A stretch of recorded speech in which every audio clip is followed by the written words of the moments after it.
உன்கிட்ட சொல்றதுல என்ன இருக்கு பார்வதி? மீனா வீட்ட விட்டு நான் அனுப்புனதுல இருந்து வீட்ல யாருமே என்கிட்ட சரியா பேசுறது கிடையாது. அது மட்டும் இல்ல, மனசெல்லாம் ரொம்ப தனிமையிலே இருக்க மாதிரி இருக்கு.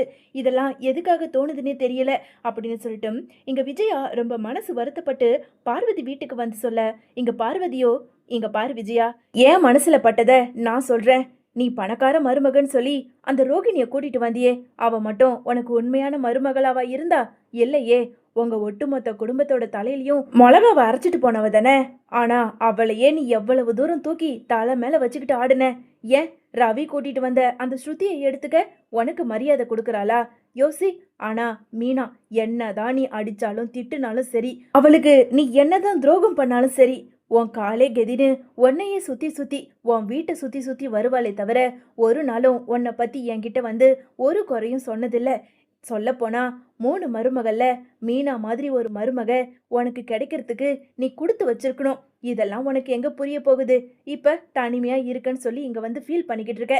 இப்ப கூட ஒண்ணும் இல்ல, நேரா மீனா வீட்டுக்கு போய் வீட்டுக்கு வாமான்னு சொல்லி ஒரு வார்த்தை சொல்லு. கண்டிப்பா மீனா உன் வீட்டுக்கு வந்துருவா அப்படின்னு சொல்லிட்டு அங்க பார்வதி விஜயா கிட்ட சொல்ல, என்னது நான் போய் கூட்டிட்டு வருவா? இங்க பாரு பார்வதி, என்னதான் மீனா வீட்டை விட்டு போனாலும் அவ மறுபடியும் வீட்டுக்கு வந்தா கண்டிப்பா வீட்ல என் புருஷனுக்கு ஏதாவது ஆயிடுச்சுன்னா என்ன பண்றது சொல்லு.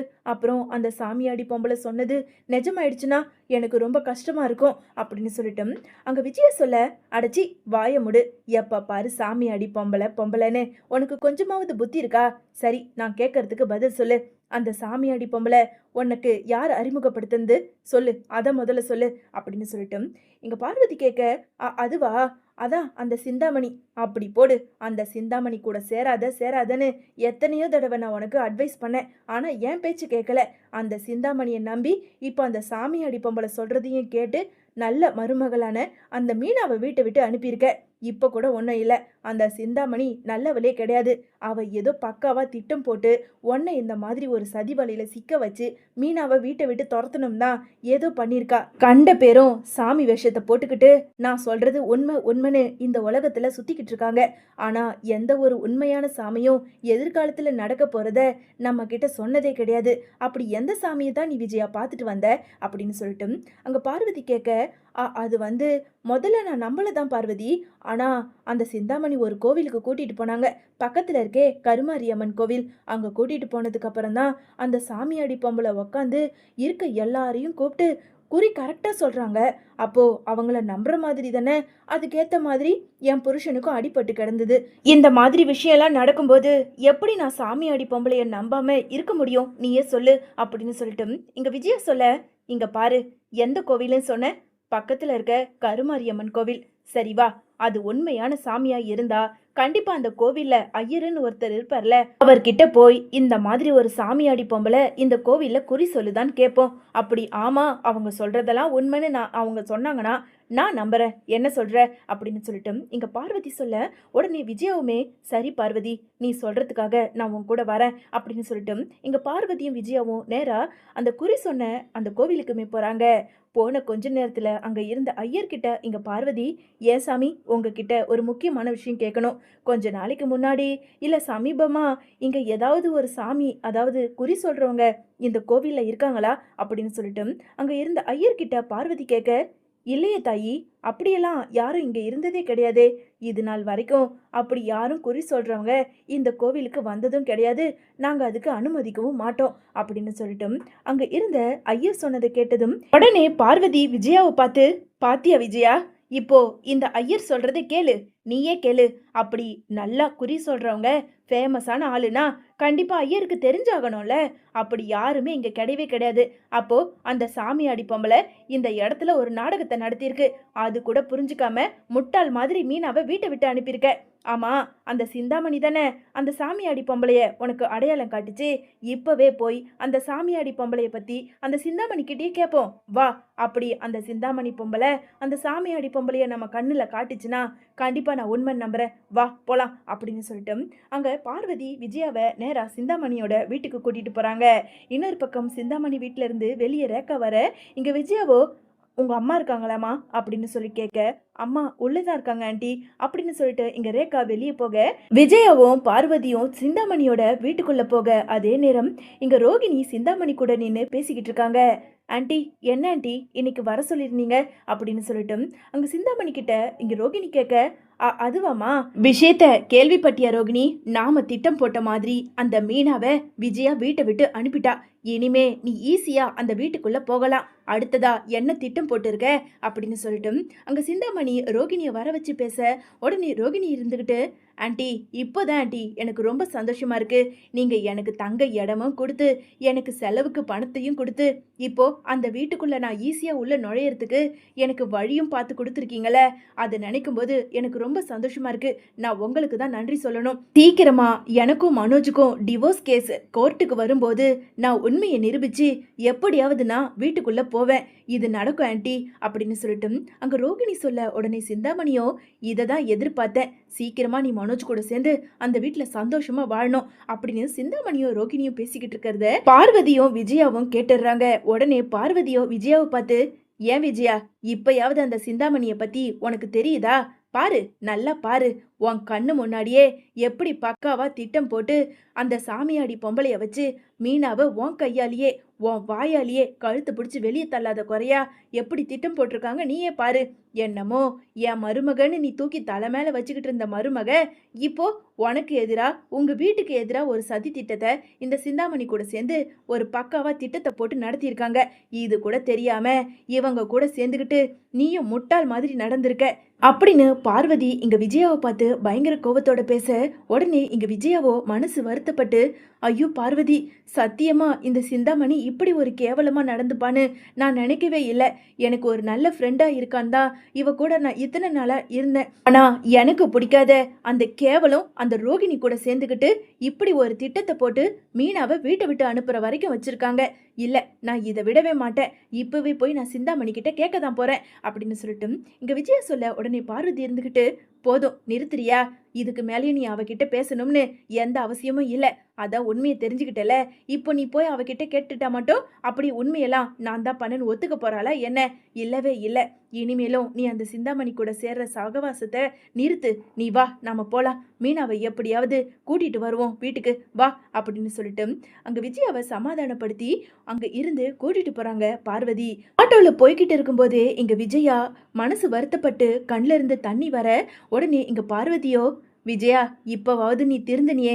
அந்த சிந்தாமணி நல்லவளே கிடையாதுன்னு வீட்டுக்கு வரும்போது ஒவ்வொரு தடவை நான் உன்கிட்ட எவ்வளவோ அட்வைஸ் பண்ணியிருக்கேன். ஆனால் அன்னைக்கே என் பேச்சு கேட்டிருந்தேனா இன்னொரு உன் குடும்பம் உருப்படியாக இருந்திருக்கும். ஆனால் என் பேச்சு நீ கேட்கல. இப்போ நடு தெருவில் நிற்கிற மாதிரி அனாதையே நிற்கிற. சரி விடு, எல்லா பிரச்சனையும் சரி பண்ணிக்கலாம். முதல்ல நான் அண்ணாமலை அண்ணனுக்கு ஃபோன் பண்ணுறேன். அவரை நான் மீனா வீட்டுக்கு வர சொல்கிறேன். முத்துவுக்கும் ஃபோன் பண்ணுறேன் இரு அப்படின்னு சொல்லிட்டு அங்கே விஜயாவை சமாதானப்படுத்திட்டு அங்கே ஆட்டோவில் போகும்போதே அங்கே பார்வதி இங்கே அண்ணாமலைக்கு ஃபோன் பண்ணி, நீங்கள் எப்படியாவது ஒரு கார் பிடிச்சி நேராக அங்கே மீனாவோட வீட்டுக்கு வந்துருங்கண்ணே அப்படின்னு விஷயத்த சொல்ல, இன்னொரு பக்கம் முத்துக்கிட்டையும் ஃபோன் பண்ணி சொல்ல, அண்ணாமலையும் முத்துவும் நேராக கொஞ்ச நேரத்தில் அங்கே மீனாவோட வீட்டுக்கு வராங்க. வீட்டுக்கு அங்கே பார்வதி விஜயாவோட வந்திருக்கிறத பார்த்துக்கிட்டு இருந்த இங்கே சந்திரா வேக வேகமாக வந்து, வாங்க சம்மந்தி, உள்ள வாங்க வாங்க அப்படின்னு சொல்லிட்டு ரொம்ப ஆர்வத்தோட சந்திரா கூப்பிட, என்ன விஜயா, எதுக்காக வாசலே நின்றுகிட்டு இருக்க? வா வீட்டுக்குள்ளே போகலாம் அப்படின்னு சொல்லிட்டு விஜயாவை மெதுவாக பார்வதி வீட்டுக்குள்ளே கூட்டிகிட்டு வராங்க. அதே நேரம் முத்துவும் அண்ணாமலையும் இங்கே சந்திராவோட வீட்டுக்கு வர, வந்த அண்ணாமலை கிட்ட இங்கே பார்வதியோ நடந்த எல்லாத்தையும் ஒன்று விடாமல் சொல்கிறாங்க. இப்பயாவது இவ புரிஞ்சுக்கிட்டாலே. நான் எத்தனை தடவை சொல்லியிருக்கேன் அந்த சிந்தாமணி கூட சேர வேண்டான்னு. பத்தாதுக்கு அந்த சிந்தாமணி அந்த ரோகிணி கூட சேர்ந்துக்கிட்டு என் மருமக மீனாவை வீட்டை விட்டு அனுப்புகிற அளவுக்கு திட்டத்தை போட்டிருக்காளுங்க. இவளுங்களெல்லாம் நீயும் நம்பிக்கிட்டு இருந்திருக்க. ஏன் விஜயா, உனக்கெல்லாம் ஒரு தடவை சொன்னா உன் ஜென்மத்துக்கு உரைக்கவே உரைக்காதா?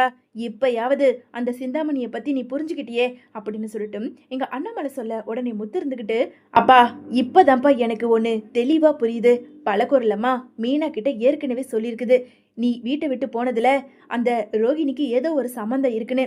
இப்பதானே புரியுது. அந்த பார்லரம்மா சிந்தாமணி கூட சேர்ந்துக்கிட்டு இப்படி மீனா வீட்டை விட்டு அனுப்புறதுக்கு பெரிய திட்டம் போட்டு வச்சிருக்காங்கன்னு.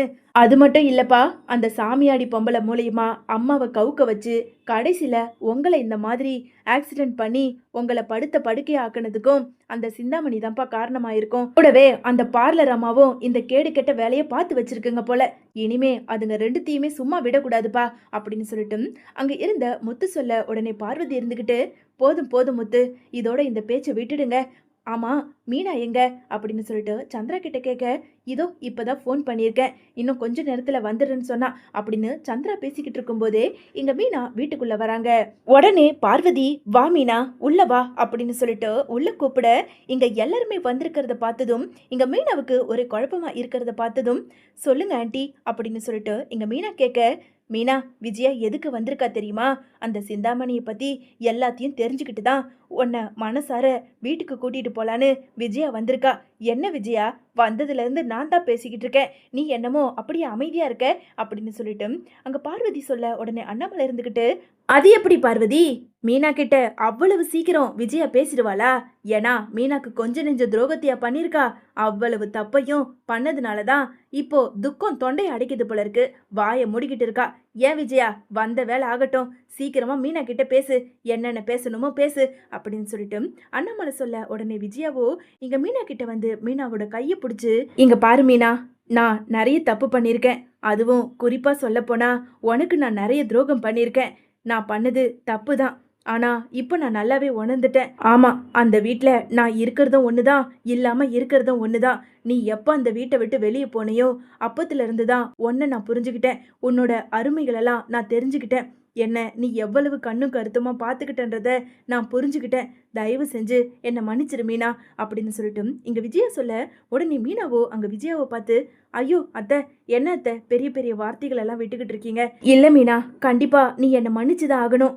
ஏன்னா அந்த சிந்தாமணி தான் பக்காவா திட்டம் போட்டு உன்னை அந்த வீட்டை விட்டு அனுப்பணுங்கிறதுக்காக என்ன அவ கைக்குள்ள போட்டுக்கிட்டு இல்லாத காரியத்தெல்லாம் நிறைவேற்றிக்கிட்டா. அந்த ரோகிணி வீட்டுக்குள்ள வரணும்னு சிந்தாமணி கூட சேர்ந்துக்கிட்டு 2 பேரும் திட்டம் போட்டு தான் இப்படியெல்லாம் என் மனசை மாத்தி இருக்காளுங்க. இனிமே அவங்க பேச்சை நான் கேட்க மாட்டேன். நீ ராசி கெட்டவெல்லாம் கிடையாது, நீ ராசி உள்ளவதான். நீ எப்போ அந்த வீட்டில் காலடி எடுத்து வச்சியோ அப்போதான் என் குடும்பம் நல்லா இருந்தது. எப்போ நீ வீட்டை விட்டு வெளியே போனியோ அப்பத்துல இருந்து அந்த வீட்டில் எல்லாரும் இருந்தோம், நான் ஒரு அனாதையாக தான் இருந்துக்கிட்டு இருக்கேன். தயவு செஞ்சு நீ வீட்டுக்கு மறுபடியும் வரணும், வா மீனா அப்படின்னு சொல்லிட்டு அங்க இருந்த விஜயா தன்னோட தப்பை உணர்ந்து மீனாவை கூப்பிட உடனே பார்வதியோ அங்க மீனாவை பார்த்து, அப்புறம் என்ன மீனா, நீ ஆசைப்பட்ட மாதிரியே உன் மாமியார் விஜயா உன்னை மனசார ஏத்துக்கிட்டு உனக்கு பிடிச்ச மாமியாரா ஆகிட்டாங்க.